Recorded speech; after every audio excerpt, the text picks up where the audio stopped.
Terima kasih pimpinan. Dengan seizin pimpinan, saya akan menjawab pertanyaan-pertanyaan sesuai dengan undangan saya ke forum ini sebagai individu Andi Wijayanto. Saya tidak diundang ke forum ini sebagai sekretaris kabinet. Jadi pertanyaan-pertanyaan yang berkaitan dengan tugas saya sebagai sekretaris kabinet tidak saya jawab dalam forum ini, tapi jika dibutuhkan silahkan ada klarifikasi sebagai sekretaris kabinet. Hari ini saya hadir sebagai Andi Wijayanto.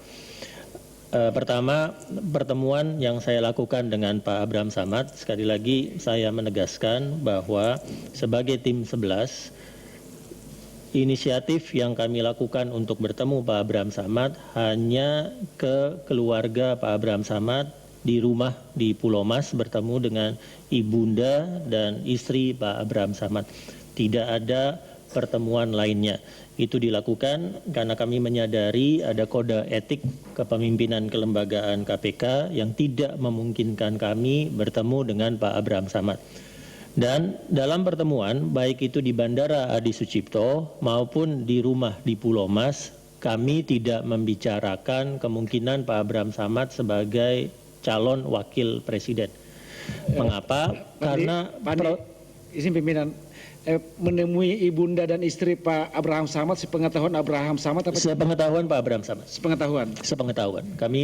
Saya minta izin dengan Pak Abraham Samad di bandara bahwa apakah dimungkinkan saya bertemu dengan ibunda dan istri. Saat itu pun tidak empat mata. Ya, itu dalam situasi ramai orang, habis kampanye di Jogja, ramai orang, jadi tidak empat mata, berdiri begini, dan saya meminta izin itu Pak Abraham Samad, silakan, nanti diatur saja lewat ajudan saya, begitu.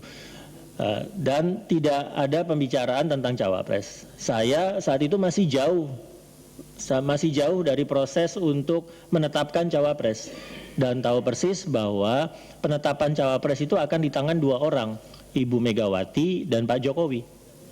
Jadi tidak ada keberanian dari kami, saya sendiri maupun tim 11 untuk mengatakan ke seseorang, Pak, Ibu jadi cawapres ya. Nggak ada. Sama sekali nggak ada keberanian itu. Karena kalau seandainya itu balik ke kami, lalu kemudian ada seseorang tiba-tiba bertemu dengan Ibu Mega atau Pak Jokowi, saya ditemui tim 11 ditawarkan dari cawapres, kan celaka saya. Jadi karena itu pertemuannya tidak pernah mengajukan pertanyaan tentang cawapres ini. Karena memang masih jauh, prosesnya masih jauh. Bisa interupsi Pak Ketua? Ya. Silakan Pak Beni, masalah apa nih Pak? Pak Andi, pertemuan di Bandara Adi Sucipto itu direncanakan atau kebetulan? Kebetulan.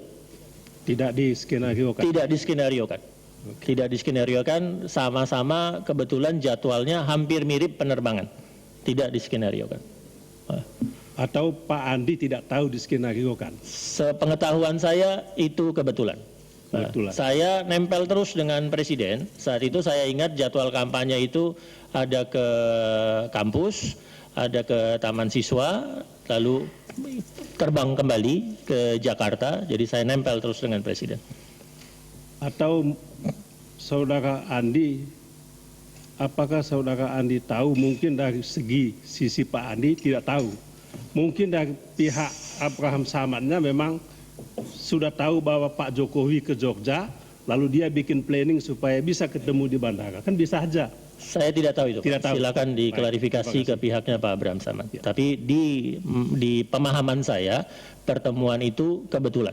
Kebetulan keduanya bersamaan di Bandara Adi Sucipto, dan saya yakin betul bahwa dalam pertemuan itu sama sekali tidak ada pembicaraan empat mata antara Abraham Samad dengan salah satu pun dari kami. Karena betul-betul pertemuannya di ruang transit. Di ruang transit, jadi tidak ada masuk ke ruang khusus lalu berbicara, itu tidak dilakukan. Dan Pak Abraham Samad saat itu pergi ke Jogja dalam kapasitas resminya sebagai Ketua KPK, sehingga ada staf-staf KPK lainnya yang mendampingi Pak Abraham Samad.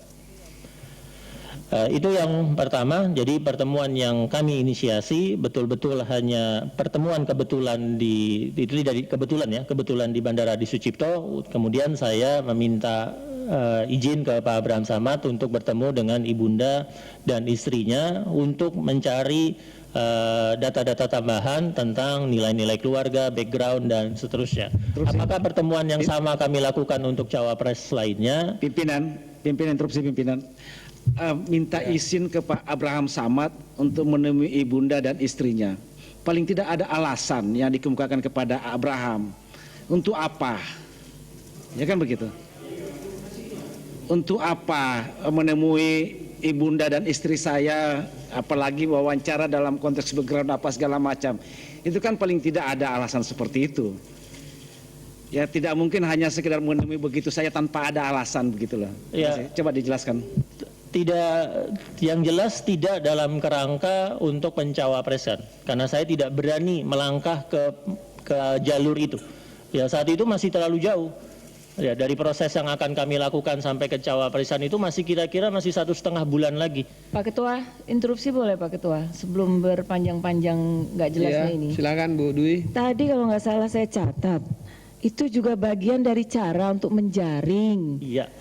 calon wakil presiden. Betul. Makanya didatangilah keluarga ini. Jangan berputar-putar kita Mas Andi. Sekali lagi saya sekarang, mengatakan. tunggu dulu, saya belum selesai Mas. Sabar Mas. Tapi kemudian sekarang bilang pula bahwa itu nggak jelas, nggak ada acara-acara itu. Tapi minta izin pula sama Pak Abraham Samad. Jadi bagaimana nih ceritanya? Jangan dibolak-balik. Jadi jangan membuat satu kontradiksi, kita ditonton ini sama rakyat. Baik, kalau Ibu. ngomong sepatah kita beda, aneh, jangan kita jadi dagelan di sini, malu. Satu lagi pertanyaan saya. Bentar, Yang Bu di Dwi. Bandara Adi Sucipto tadi Anda katakan kebetulan, tapi saya dapat informasi itu bukan kebetulan. Coba dijelaskan dulu secara clear. Silakan Ya. Pak Andi. Ya sekali lagi dalam pemahaman saya ketika acara di Jogja kami tidak punya rencana untuk mempertemukan Presiden dan Pak Abraham Samad. Tidak ada rencana itu. Ya. Pak Jokowi tidak ada. Itu kampanyenya berakhir di Taman Siswa, kembali ke Bandara Adi Sucipto. Di saat masuk ke ruang transit VVIP di Bandara Adi Sucipto ada rombongannya Pak Abraham Samad. Lalu karena ini sama-sama tokoh publik, bertemulah di ruang transit di Adi Sucipto. Ya.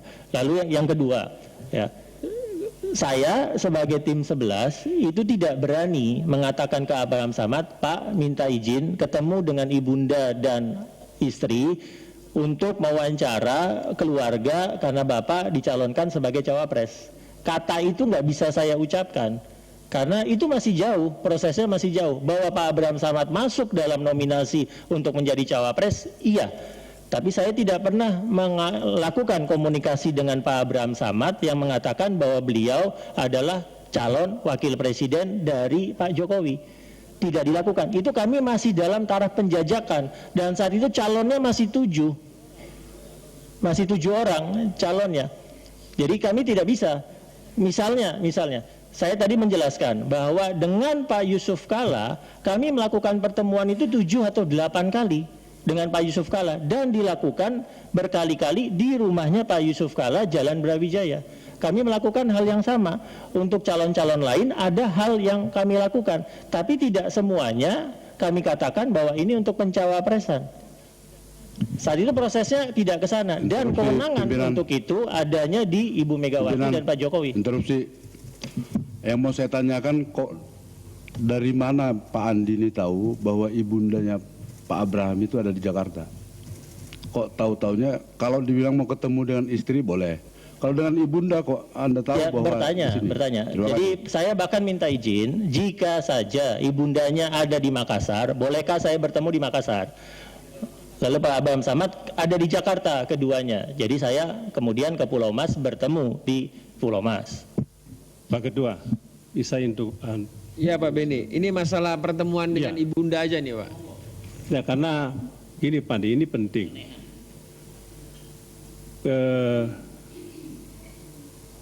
Mengapa kita anggap penting ini? Karena di satu pihak kan ada pertemuan, tapi Pak Abraham Samad itu kan membantah habis-habisan. Tadi Saudara Andi mengatakan bahwa kebetulan itu di Adi Sucipto. Tapi pada kesempatan itu Saudara Andi mohon berkenan ketemu dengan ibunda beliau. Dan beliau pada saat itu mengatakan silakan. Pertanyaan saya, apa Pak Abraham Samad pada saat itu tidak tanya untuk apa ketemu ibu saya? Aneh kan? Dia diminta untuk ketemu ibu dengan istrinya, jangan-jangan untuk suap. Kasus KPK, kan tidak tahu kita. Karena ini penting. Bagaimana mungkin Abraham Samad mengatakan silakan ketemu ibu dan istri saya di rumah untuk sesuatu yang tidak jelas tujuannya? Atau jangan-jangan sudah ada bahasa tubuh bahwa memang saya mau dicalonkan oleh teman-teman pada saat itu sehingga dia mengatakan silakan datang. Bagaimana nyambungnya ini? Bagaimana Pak Andi menjelaskan ini? Ya, yang bisa saya katakan adalah saya mengingatnya saat itu mereka duduk bareng-bareng di Bandara Adi Sucipto, ya. Lalu di situ sudah muncul guyonan di teman-teman di situ bahwa ini calon nomor 1 dan nomor 2 bertemu.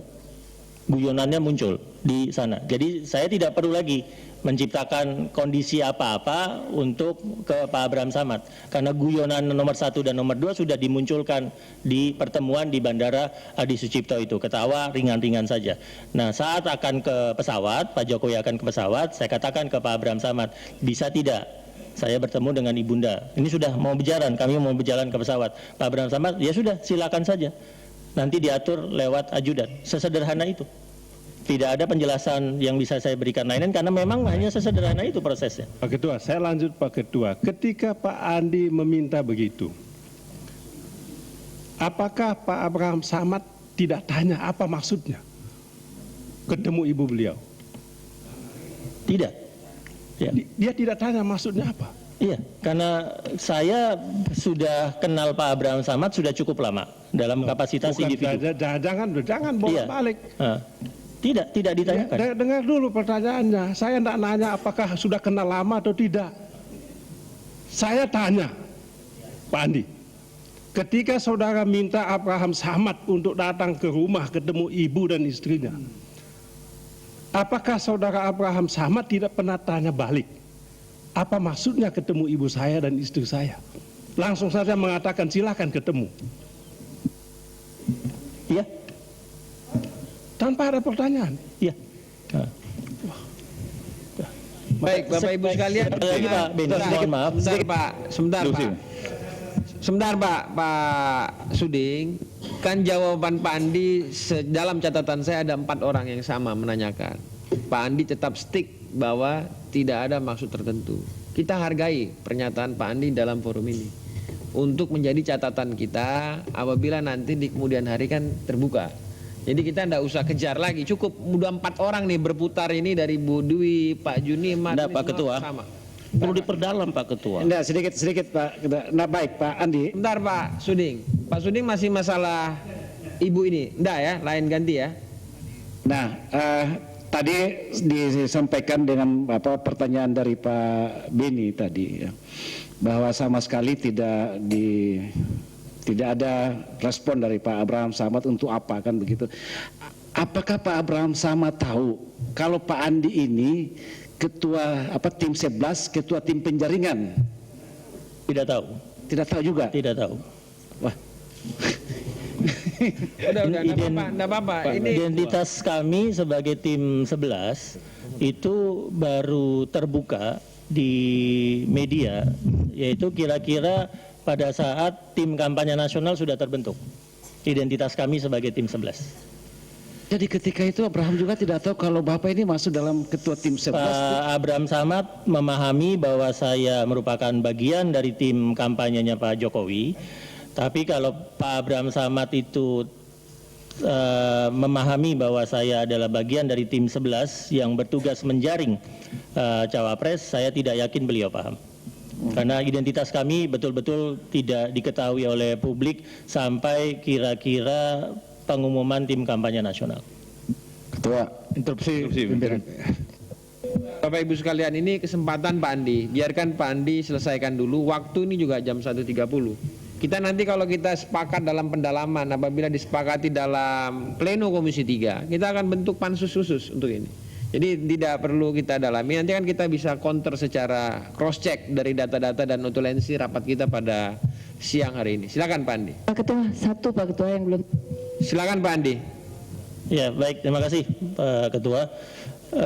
Lalu ada pertanyaan tentang proses gagalnya Abraham Samad sebagai calon wapres. Apakah ada pelibatan dari Pak Budi Gunawan di situ dalam seperti yang ada telepon sadap dan seterusnya? Dalam fungsi saya sebagai tim 11, kami tidak pernah melakukan interaksi dengan Pak Budi Gunawan dalam membahas proses pencawapresan. Tidak pernah. Lagi-lagi logikanya sederhana saja, Pak Budi Gunawan adalah perwira tinggi Polri aktif yang tidak bisa dilibatkan dalam proses politik. Ya, ada etika politik itu yang juga kami jaga, jadi kami tidak melakukan interaksi apapun dan kami tidak mengetahui, saya tidak mengetahui apakah ada peranan dari Pak Budi Gunawan dalam penetapan Pak Yusuf Kalla sebagai wapres. Proses penetapan wapres yang saya pahami itu adalah hari Jumat. Saat itu Ibu Mega sudah mengatakan saya akan menetapkan cawapres bersama Pak Jokowi hari ini untuk diumumkan hari Senin di Gedung Juang 45. Ya. Jadi hari Jumat itu kemudian saya memfasilitasi pertemuan antara Pak Jokowi, Ibu Mega dan ketua-ketua umum partai pengusung seperti Pak Surya Paloh, Pak Wiranto, Pak Muhaimin Iskandar, ya, untuk melakukan konsultasi-konsultasi tentang itu. Ya. Kira-kira maghrib itu sebetulnya sudah mengarah ke Pak JK. Kira-kira maghrib sudah mengarah pertemuannya ke Pak JK. Pak JK dipanggil untuk ikut bertemu. Pak JK dipanggil, ada Pak Surya Paloh, ada Pak JK, ada Pak Jokowi, lalu setelah itu ke Teguh Umar untuk memberitahukan ke Ibu kesepakatan bahwa Pak JK yang ditetapkan sebagai cawapres. Dalam proses itu tidak sekalipun saya melihat pelibatan Pak Budi Gunawan. Tidak sekalipun. Yang saya pahami putusan itu diambil berdua oleh Ibu Megawati dan Pak Jokowi di kediaman Ibu Megawati hari Jumat setelah maghrib di Teguh Umar.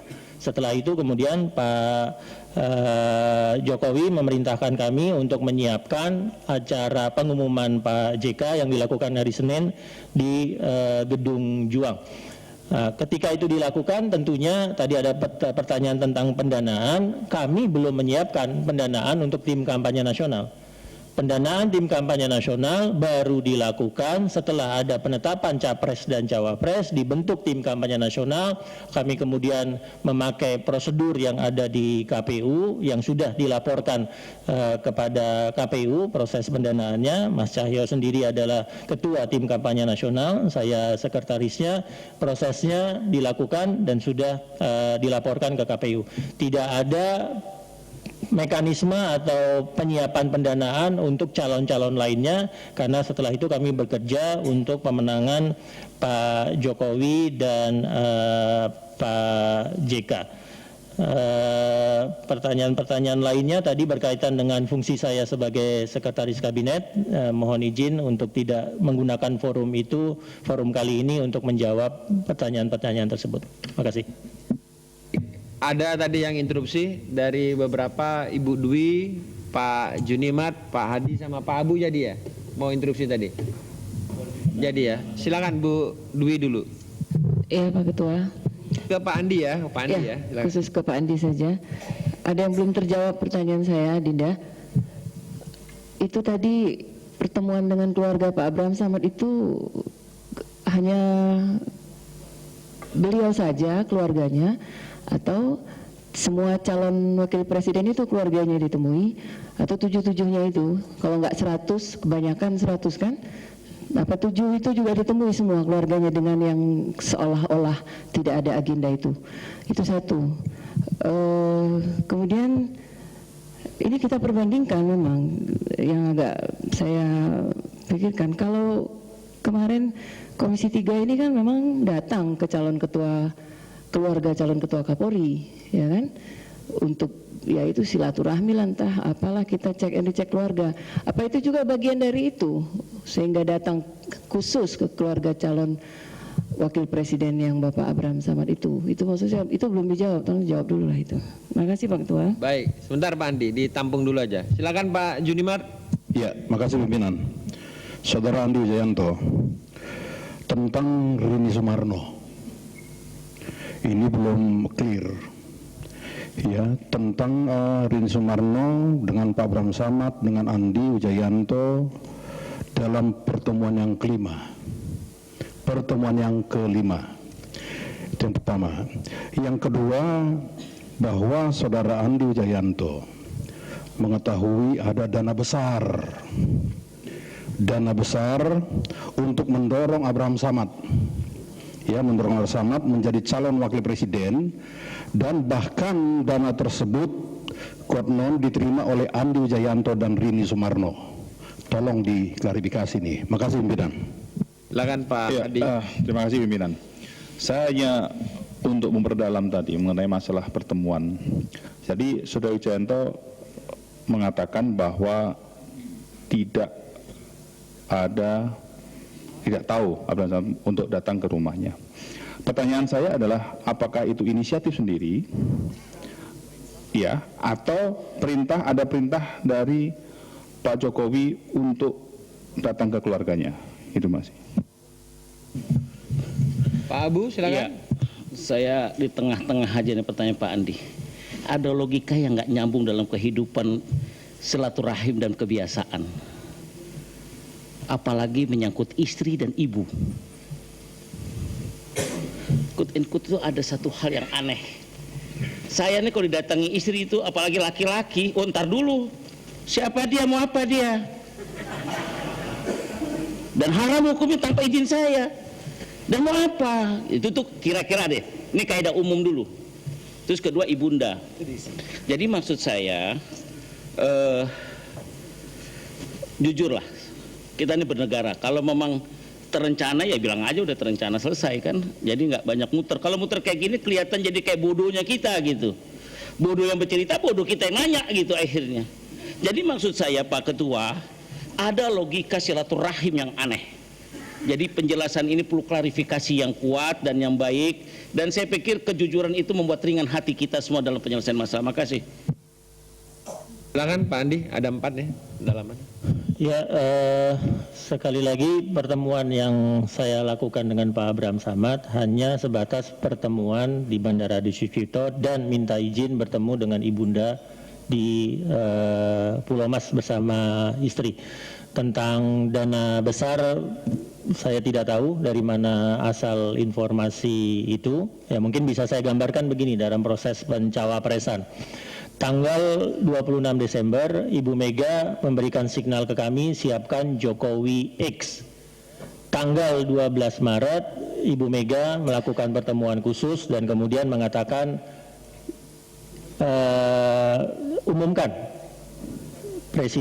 mengumumkan Jokowi sebagai capresnya PDI Perjuangan. Itu tanggal 12 Maret. Tanggal 14 Maret prosesnya kami lakukan di Rumah Pitung di Jakarta Utara. Pada saat tanggal 14 Maret itu tim meluncurkan logo JKW 4P, Jokowi for President. Tim pada saat yang sama menyiapkan juga logo JK4WP, JK for Wakil Presiden, di saat yang sama. Karena dari awal kami memahami bahwa pooling tertinggi untuk Capres dan Cawapres adalah Jokowi JK dari awal. Jadi adalah aneh logikanya kalau kemudian kami membentuk strategi utama kami, arus utama strategi kami adalah Jokowi JK. Tidak, itu strategi utama kami dan kami paham betul bahwa itu yang sebetulnya diinginkan Ibu dari awal-awal. Kami hanya memang diminta menyiapkan alternatif-alternatif sehingga kami siapkan 7 alternatif yang diminta oleh Ibu Mega. Proses apa yang kami lakukan itu kami lakukan secara tim. Tapi kalau pertemuan dengan ibunda dan istri dari Abraham Samad saya lakukan sendiri sebagai koordinator tim 11. Untuk saya prosesnya sederhana-sederhana saja, permintaan ke Pak Abraham Samad sederhana saja, karena sebelum saya menjadi tim 11, saya sudah beberapa kali berinteraksi dengan Pak Abraham Samad dengan kapasitas saya sebagai akademisi. Bukan sebagai politisi, sebagai akademisi, dan kami sama-sama Bugis. Ya, saya ada darah Bugisnya, Pak Abraham Samad juga Bugis, jadi ada sama-sama itu. Nah, kalau seandainya ada dana besar yang kami siapkan, saya dengan Ibu Rini siapkan untuk pencawapresan Pak Abraham Samad, maka kegagalan mencawapreskan Pak Abraham Samad tentunya konsekuensinya luar biasa untuk saya dengan Ibu Rini, terutama ke Ibu Mega. Ya, tapi pada kenyataannya kami kemudian bekerja dengan Pak Jokowi dan Pak JK di rumah transisi, saya diminta menjadi sekretaris tim kampanye dan seterusnya. Jadi politikingnya tidak kami lakukan seperti itu. Karena saya sebagai koordinator tim 11 sadar betul fungsi saya adalah memberikan telah akademik, sehingga penetapannya bisa dilakukan oleh Ibu Mega dan Pak Jokowi berdasarkan data-data yang komprehensif. Itulah tugas kami. Penetapannya sendiri kami tidak terlibat. Ketika Ibu Mega dengan Pak Jokowi berbicara dengan ketua-ketua umum lainnya tentang penetapan waktu itu Pak Yusuf Kalla sebagai cawapres, kami tidak terlibat. Kami hanya hadir memfasilitasi, tapi dalam pertemuannya di ruangan tertutup kami tidak terlibat. Itu keputusannya murni antara Ibu Mega, Pak Jokowi, dan ketua umum partai-partai pengusung. Jadi mungkin itu yang bisa saya jelaskan. Jadi sekali lagi saya tidak memberikan penjelasan apapun yang bertele-tele ke Pak Abraham Samad tentang kemungkinan untuk bertemu dengan ibunda dan istri, karena sudah ada interaksi dalam kapasitas lain yang saya lakukan sebelumnya. Tadi pertanyaan Ibu Dwi, apakah ada mekanisme serupa yang kami lakukan ke cawapres-cawapres lain? Ya, saya mengatakan ada. Ya, tadi yang saya jelaskan dalam konteks ini tanpa bermaksud untuk menyeret 5 calon lainnya yang tidak relevan adalah, ya, kami lakukan hal yang serupa ke Pak Yusuf Kalla. Kami lakukan hal yang serupa. Pak Yusuf Kalla merupakan satu-satunya cawapres di mana di satu titik kami menyampaikan, Pak, Bapak yang menjadi pertimbangan untuk menjadi cawapres. Lalu kami bertanya macam-macam ke Pak Yusuf Kalla. Saya ingat waktu itu tim 11 lengkap datang ke Pak Yusuf Kalla di rumahnya di Brawijaya untuk seperti fit and proper test Pak Yusuf Kalla sebagai cawapres Pak Jokowi. Nah, itu memang harus kami lakukan karena tugas kami sebagai tim 11 memberikan data dan pertimbangan selengkap mungkin ke Ibu Mega dan Pak Jokowi untuk mengambil keputusan. Baik, terima kasih. Ketua.